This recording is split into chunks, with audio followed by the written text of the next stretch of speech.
오늘은 맥주 감사 주일입니다. 그래서 감사와 관련된 본문으로 누가복음 본문으로 함께 말씀을 준비했습니다. 설교 제목에서 또 주부에 나오는 설교 개요에서 아시겠지만 조엘 오스틴의 긍정의 힘이라는 책에 대한 평가로 메시지를 시작하려고 합니다. 긍정의 힘이라는 책은 한국교회에서 많은 비판을 받았습니다. 베스트셀러가 되기도 했지만 많은 비판도 함께 받았습니다. 세 가지 비판만 간단하게 소개하면서 오늘 말씀으로 들어가려고 합니다. 긍정의 힘, 긍정적인 사고 방식은 사실 성경적 근거가 부족합니다. 아예 없지는 않습니다. 오늘 말씀처럼 감사가 중요하다, 긍정적인 낙천적인 태도도 중요하다라고 하지만 그게 전부가 아니기 때문입니다. 그래서 이 책에 깔려있는 많은 내용들이 심리학적인 그런 논리, 성경적인 근거보다 심리학적인 그런 논리가 많이 깔려있기 때문입니다.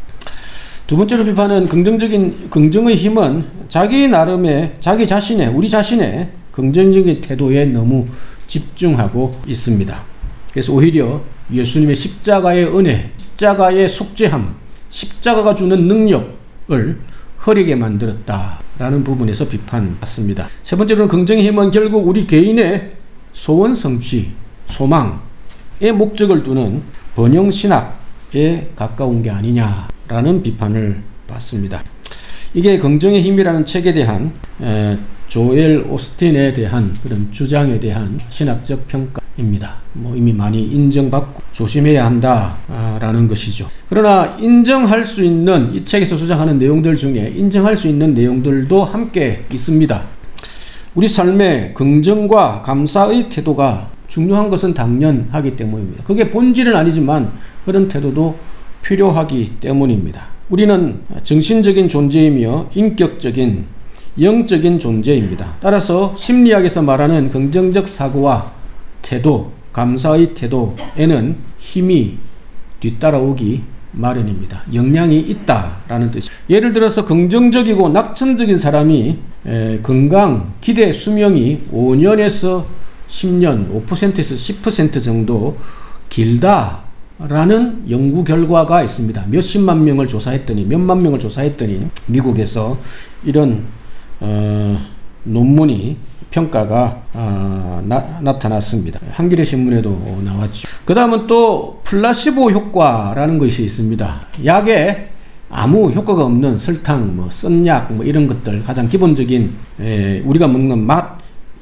효과가 있는 약효 성분이 들어있진 않지만 의사가 이거 정말 좋은 약이다, 당신한테 딱 맞다 이렇게 처방을 하면 증상이 호전되는 경우가 있다, 효과가 있더라. 그걸 플라시보 효과, 심리적인 치료 이런 것들을 이야기합니다. 이것처럼 긍정의 힘과 감사의 태도, 낙천적인 태도가 사람이 심리적인 존재, 정신적인 존재, 영적인 존재이기 때문에 약간의 효과는 있을 수 있습니다. 그러나 오늘 낙천적 태도가 가져오는 심리적 현상으로서의 감사가 아니라 구원의 복음이 가져오는 진정한 성경적인 감사의 의미가 무엇이냐, 긍정의 힘이 이야기하는 감사가 아니라 성경이 말씀하는 감사의 의미가 무엇이냐 하는 것을 묵상하려 합니다.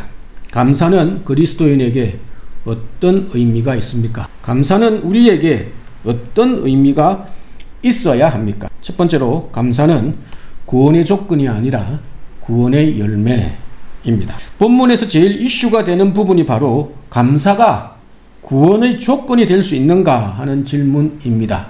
오늘 본문에서 예수님은 10명의 한센병자, 나환자, 성경에는 나환자라고 되어 있는데 옛날 성경에는 문둥병이라고 되어 있어요. 요즘 말로 한센이라는 사람이 학자가 나병균을 발견했기 때문에 한센병이라고 부릅니다. 그런데 10명 중에 오직 한 사람만이 돌아와서 병이 나은 것을 알고 돌아와서 예수님께 감사를 표합니다. 이때 예수님께서 하신 말씀입니다. 16절, 18절, 19절이죠. 예수님의 발 아래 엎드려 감사하니 그는 사마리아 사람이라. 18절, 이 이방인 외에 하나님께 영광을 돌리러 돌아온 자가 없느냐? 나머지 어디 갔느냐? 왜 이 사람만 감사하느냐? 이 사람만 영광을 돌리느냐?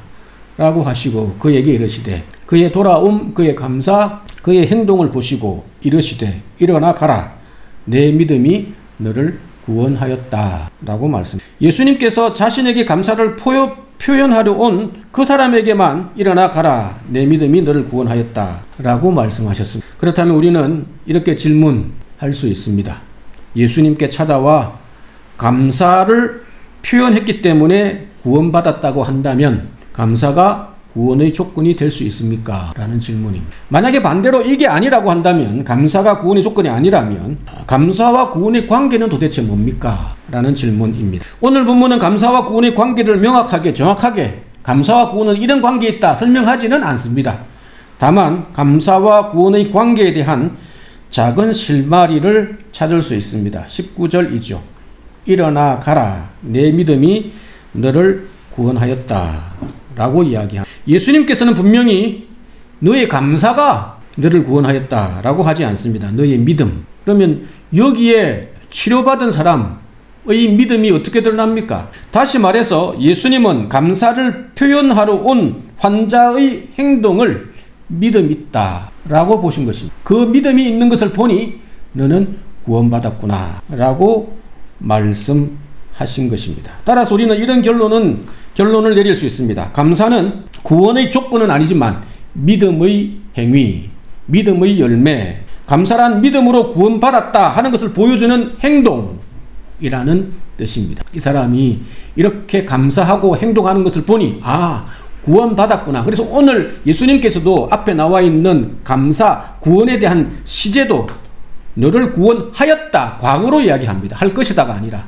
과거형으로 너의 감사의 행동을 보니 너는 구원받았구나 라는 뜻입니다. 왜냐하면 감사는 믿음의 행동이라고 예수님께서 말씀하셨기 때문입니다. 오늘 예배에 참석한 모든 성도님들, 부모님들, 자녀들에게 질문드립니다. 여러분은 구원받으셨습니까? 여러분은 구원의 확신이 있으십니까? 여러분은 거듭나셨습니까? 여러분은 본 어게인, 신앙적으로, 영적으로 다시 태어나셨습니까? 다르게 이야기하면 무엇으로 내가 구원받았는지, 거듭났는지, 천국에 갔는지 알 수 있습니까? 오늘 말씀은 감사가 넘치는 이 사람의 삶을 보고, 행동을 보고 예수님께서 구원받았다 라고 말씀하신 것이 옳으시다면, 감사가 넘치는 우리의 삶을 보고 우리가 구원받았구나 하는 것을 간접적으로 이건 저의 주장이 아니라 예수님의 가르침입니다. 물론 구원받았다는 직접적인 증거는 죽어 보지 않으면 어떻게 알 수 있겠습니까? 죽어 봐야 구원받았구나 안 받았구나 하는 것을 죽고 나서 천국에 가면 알게 될 것입니다. 그러나 우리의 입술에 감사가 있는가? 우리 삶이 감사하고 우리 가정이 감사하고 나의 인생이 감사하고 우리 교회가 감사하고 나의 삶의 모든 것이 감사가 있다면 이 사람은 구원받은 사람이 맞구나 하는 간접적인 증거가 될 수 있다. 예수님은 우리에게 말씀하셨습니다. 물론 감사할 줄 안다고 해서 모든 사람이 구원받은 것은 아니에요. 구원받은 사람의 대표적인 표시가 감사라는 뜻이기 때문입니다. 이게 바로 감사와 구원의 관계를 보여줍니다. 긍정의 힘에서 주장하는 것처럼 긍정적인 태도가, 감사하는 태도가 우리 삶을 결정하는 것은 아닙니다. 영향력을 미치긴 합니다. 조금 한 부분 미치긴 합니다. 그러나 우리 삶에 지대한 본질적인 결정적인 영향을 미치는 핵심은 구원, 믿음입니다. 예수님의 십자가입니다. 다만 감사가 우리를 구원받았다라는 것을 보여주는 삶의 열매인 것은 분명합니다. 그것이 오늘 말씀에서, 예수님의 말씀에서 확인할 수 있는 내용입니다. 예수님 안에서 우리에게 주셨다고 약속하신 구원의 복음으로 인해 감사함이, 구원의 확신으로 인해 감사함이 넘치는 저와 여러분 되시기를 간절히 소망합니다. 두 번째로, 그러면 오늘 본문에서 긍정의 효과로서의 감사가 아니라, 감사는 도대체 뭐냐? 예의상의 인사가 아니라 신앙적 고백, 신앙의 고백이 감사라는 사실. 왜 예수님께 돌아와 감사한 것을, 감사를 표현한 것이 단순한 인사, 치레가 아니라 신앙의 고백일까요? 오늘 본문을 조금 더 살펴보겠습니다. 예수님께서 사마리아와 갈릴리 사이에 있는 어떤 마을에 들어갑니다. 이때 한센병 환자 10명이 예수님을 만나 멀리서 소리를 지릅니다. 예수님, 우리를 불쌍히 여겨 주옵소서. 이에 예수님은 제사장들에게 가서 너희 몸을 보여라 라고 말합니다. 예수님은 이 대답에 두 반응을 보일 수 있습니다. 예수님의 이 질문에, 이 요청에 두 반응을 보일 수 있습니다. 하나는 부정적 반응이고 다른 하나는 긍정적 반응입니다. 부정적 반응은 뭡니까? 얼떨결에 친구 따라 다른 사람 따라 예수님이 이야기하라고 하니까 나았나보다 생각하고 제사장에게 몸을 보여주려고 출발을 했다고 칩시다. 중간에 가다가 아직 이상한 것, 낫지 않은 것을 보고 이거 가다가 낫겠나? 예수님이 머리에 안수라도 대주시고 내 질병이 치유받을지어다 이렇게 선포해 주시면 나을 텐데 이대로 제사장에게 가서 쫓겨나는 거 아닌가? 그런 부정적인 마음들. 고쳐주시려면 바로 고쳐주시고 제사장에 가라고 하시지 왜 아직 고쳐지지 않았나? 이게 뭔가? 이런 생각에 포기할 수 있습니다. 반대로 긍정적인 반응은 뭡니까? 예수님께서 제사장에게 보이라고 했으니 믿고 한번 가보자. 아직 안 나았지만 가보자. 예수님께서 구약 성경에 피부병이 나은 사람은 제사장에 가서 확인받아라 라는 말씀을 근거로 하신 말씀이니 믿고 가보자. 이렇게 부정적인 반응과 긍정적인 반응을 비교해보니 이렇게 말씀하신 예수님의 의도가 무엇인지 조금 드러납니다. 예수님의 의도는 무엇입니까? 예수님의 말씀에 아직 치유받지 않았지만 순종하고 발걸음을 옮길 수 있느냐 한번 그들의 믿음을 테스트하신 것입니다. 순종하려는 믿음이 있느냐 없느냐 하는 것을 믿음 있는 행동을 보고 싶어 하셨던 의도입니다. 감사가 믿음의 고백이라는 것을 보여주는 증거입니다. 더 중요한 증거가 하나 있습니다. 오늘 15절 16절이죠. 15절에 보시면 자신의 병이 나았다는 것을 확인한 사람은 첫 번째 반응이 어떻게 나타납니까? 한 사람이 자기가 나은 것을 아시고 아직 예수님께 오시기 전입니다. 큰 소리로 그 자리부터 오 하나님 감사합니다. 하나님께 영광을 돌렸습니다. 두 번째 반응 예수님의 찾아와 예수님의 발 아래 엎드려 감사합니다. 이것이 두 반응입니다. 사마리아 사람의 두 반응입니다. 이게 감사의 두 지평, 두 요소를 보여줍니다. 첫 번째 감사는 하나님께 영광을 돌림으로 감사합니다. 하나님께 돌려야 할 수직적인 감사라고 이름 붙일 수 있습니다. 두 번째 감사는 뭡니까? 감사의 당사자, 나한테 직접 감사의 제목을 제공한 사람, 예수님께 찾아가 감사했습니다. 수평적 감사라고 이름 붙일 수 있습니다. 은혜 받은 사람, 도움 준 사람에게 감사하는 것입니다. 여기서 고침을 받은 사람이 보여준 수직적 감사, 하나님께 영광을 돌린 것이 바로 감사가 신앙의 고백이다 하는 것을 알 수 있습니다. 예수님이 했는데 왜 하나님께 감사합니까? 감사는 수직적인 감사, 하나님께 다한 감사, 그것은 곧 신앙의 고백인 것을 보여줍니다. 반대로 한번 생각해 보십시오. 고침을 받은 사람이 신앙이 없다면 하나님께 감사 돌리겠습니까? 사마리아인이 하나님께 대한 신앙이 없다면 감사 안 돌릴 겁니다. 우연히 저 예수라는 사람이 특별한 사람인가 보다 예수님께만 감사하면 됩니다. 그런데 고침을 받자마자 모든 영광을 하나님께 돌립니다. 신앙이 있다는 표현, 감사가 신앙의 고백이라는 증거. 그 다음으로 고침을 받은 사람이 뭘 했습니까? 16절 예수님의 발 아래에 엎드려와 감사했습니다. 누구의 발 아래에 엎드렸다는 행동이 무엇입니까? 경배입니다. 예배입니다. 존경입니다. 왜 고침을 받은 사람이 예수님께 찾아와 엎드렸습니까? 그냥 악수하시며 포옹하며 감사하다, 작은 선물 드리며 표현하면 안 됩니까? 왜 엎드렸습니까? 말씀으로만 한센병을 고칠 수 있는 사람은 본 적이 없기 때문입니다. 들어본 적이 역사 이래로 그런 사람을 한 번도 있었다, 존재했다라고 들어본 적이 없기 때문입니다. 따라서 이 사람은 신적인 능력을 가지신 분임에 분명하다 하는 것을 깨닫고 그에게 찾아와 엎드린 것입니다. 따라서 그의 엎드림은 경배이며 예배입니다. 따라서 고침을 받은 사람이 예수님을 찾아와 엎드려 감사를 표현한 것은 예배의 표현, 신앙의 고백. 감사는 단순한 긍정의 힘에 의한 효과가, 감사는 신앙적 행동입니다. 감사는 낙천적인 태도의 심리적 효과가 아닙니다. 감사는 신앙의 행동입니다. 이게 예수님이 말씀하는 성경의 가르침, 감사에 대한 성경적 가르침입니다. 감사는 예배다. 감사는 신앙의 고백이다. 그게 진짜 감사다. 그것이 우리를 변하게 한다.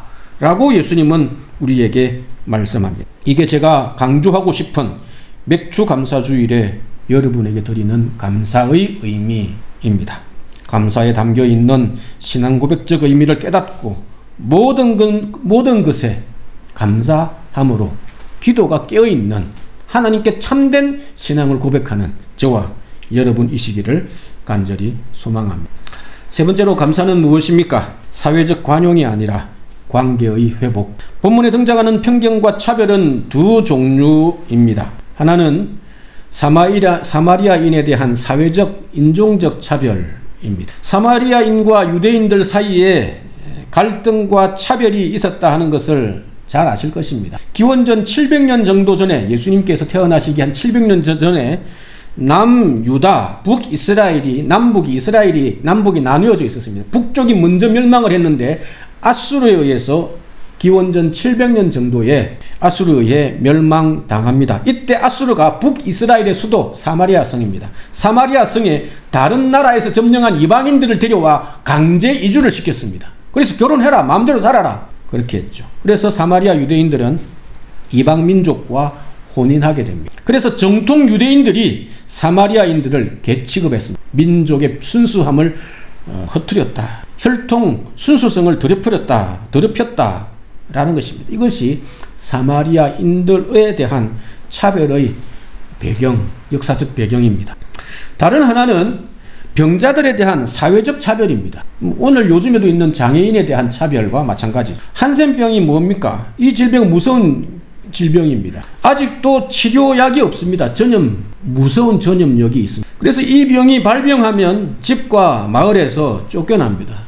저희 아버님이 목회 초반기 때에, 목사님이셨는데 초반기 때에 나 환자, 한센병자들의 마을, 경남 고성 어디 근처, 밀양 어디 근처에 있는 한센병자들의 마을에서 목회를 했습니다. 처음 목회 청빙 때 설교하러 갔었는데 한센병이 있는, 물론 다 나은 사람일 겁니다. 손이 이렇게 문드러진 사람이 국을 식사 예배 드리고 나서겠죠. 드리고 나서 식사 대접을 하는데 국에다가 손을 이만큼 집어넣고 주는 겁니다. 내가 이런데도 거부하지 않고 먹는 것을 한번 보겠다. 잡수셨다고. 그만큼 한센 병자들이 사회에 맺힌 것이 많습니다. 그래서 이 병이 발병하면 가정에서, 가족들에게, 마을에서 쫓겨났습니다. 너무 전염병이 무서우니까. 그래서 같은 병에 걸린 사람들만 따로 모여 살았습니다. 가족들, 사회, 자녀, 형제, 부모, 친구, 이웃으로부터 버림받았습니다. 사랑하지만 어쩔 수 없었습니다. 질병으로 인한 사회적 차별이 있었습니다. 오늘 예수님을 찾아온 사마리아인은 이런 두 차별을 무릅쓰고 예수님께 온 것입니다. 물론 처음 예수님께 올 수 있었던 것은 다른 친구들과 함께 했던 군중의 힘일 것입니다. 10명이 함께 다 같이 예수님을 찾아왔기 때문입니다. 군중 속에 묻혀서 사마리아인임에도 불구하고 예수님을 멀리서나마 볼 수 있었어요. 그러나 질병이 고쳐진 뒤에 예수님께 찾아가는 것은 용기가 필요합니다. 사마리아인이 이스라엘 사람을 만나면 이스라엘 사람은 그 만난 하루 동안, 대화를 튼 하루 동안, 손을 잡은 하루 동안 부정하다라고 율법에 말씀하기 때문입니다. 다 알고 있는 내용입니다. 다른 사람들은 제사장 만나러 가고 가족 만나러 가고 자기 집으로 돌아간다고 모두 다 떠나버렸습니다. 이 사람은 갈 곳이 없었습니다. 물론 똑같이 제사장을 찾아가고 또 가족을 찾아갈 수 있겠지요. 그러나 이 사람은 예수님과 함께 예수님께 찾아가서 감사를 표해야 되겠다라고 결심했습니다. 처음엔 이 사람도 주저했을지도 모르겠습니다. 내가 사마리아인인데 치료받았지만 나를 만나주실까? 나의 감사를 받아주실까? 주저했을 수도 있습니다. 그러나 한센병이 낫는 기적을 경험한 사마리아인은 따가운 사회적 차별의 시선을 극복하고 예수님을, 자신을 치료해 주신 예수님께 찾아가 신앙을 고백하기로, 엎드려 절하기로, 감사를 표하기로 결심합니다. 이처럼 참된 감사는 편견과 차별을 뛰어넘는 참된 관계의 출발입니다. 우리 안에 어떤 차별과 편견이 혹시 있습니까? 아니, 차별과 편견은 어떻게 생겨납니까? 나의 기준으로, 우리의 기준으로 상대방이 틀렸다, 다르다가 아니라, 나와 다르다가 아니라 저 사람은 옳지 않다 라고 정죄할 때 차별은 생겨납니다. 사마리아인들에 대한 차별도 마찬가지입니다. 사마리아인이 잘못했다, 민족의 순수성을 더럽혔다 라고 정죄, 판단했기 때문입니다. 그 사람의 입장에서 그 사람을 보면 문제가 생기지 않습니다. 틀린 게 아니라 다른 거구나 라고 생각이 들면 차별을 뛰어넘을 수 있습니다. 이해가 될 수 있기 때문입니다. 차별과 편견은 우리의 기준으로 상대방을 틀렸다고 정죄하고 판단하기 때문에 생겨나는 현상입니다. 그래서 사회적 차별과 편견을 뛰어넘어 감사를 표현했다는 것은 참 쉬운 결정이 아닙니다. 처음 예수님을 만나기 위해 나왔던 때의 결정보다 더 어려운 결정입니다. 예수님께 찾아가 엎드려 절하고 감사를 표현하겠다고 결정한 것은 주어질 따가운 시선, 주변에서 주어질 따가운 시선을 각오한 결심이기 때문입니다. 따라서 참된 감사는 단순한 사회적 관용, 저 사람을 차별하지 않고 관용해야 되겠구나 하는 것을 뛰어넘어 건강한 관계 회복을 알리는 신호탄입니다. 이 사람의 관계가 무엇이 회복되었습니까? 하나님과의 관계가 회복되기 시작했다 하는 것을 보여주시는 하나님께 영광을 돌리고,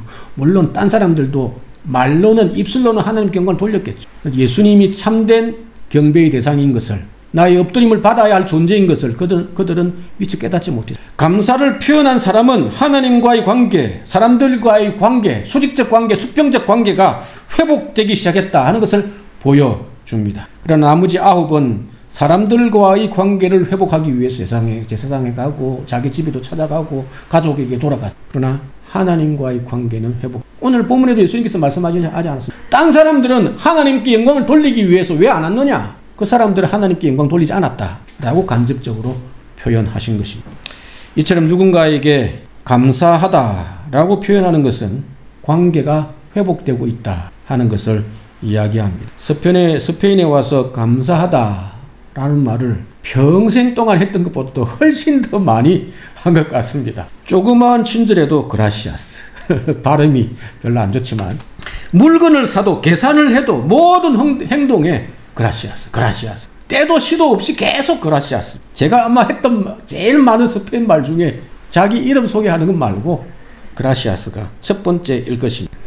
그러나 저는 이게 바로 성경적인 문화의 잔재, 문화의 현상이라고 확신합니다. 정말 마음을 담아 입술로만이 아니라 감사할 줄 아는 그런 저와 여러분이 되시기를 소망합니다. 단순한 감사의 한마디를 뛰어넘어 관계를 회복시키는 참된 감사의 출발이 저와 여러분에게도 함께 있기를 간절히 소망합니다. 하나님께 감사하면 하나님과의 관계가 회복될 것입니다. 사람들에게 감사하면 사람들과의 관계의 회복이 될 줄로 믿기 때문입니다. 말씀을 마무리하려 합니다. 오늘처럼 한센병을 고침을 받은 사마리아인의 감사는 우리에게 많은 것을 시사합니다. 단순한 긍정적인 삶의 태도, 적극적인 사고방식의 문제가 아닙니다. 감사는 구원받은 신자의 중요한 특징입니다. 감사는 일종의 신앙의 고백입니다. 예배의 행위입니다. 감사는 건강한 관계의 회복의 출발입니다.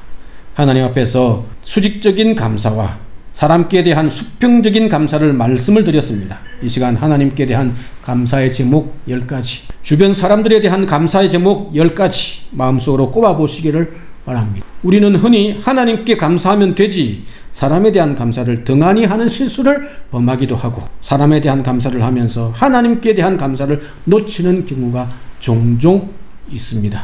하나님과 사람 앞에 참된 감사를 할 줄 아는 그런 맥주 감사 주일 되시기를 주의 이름으로 간절히 소망합니다.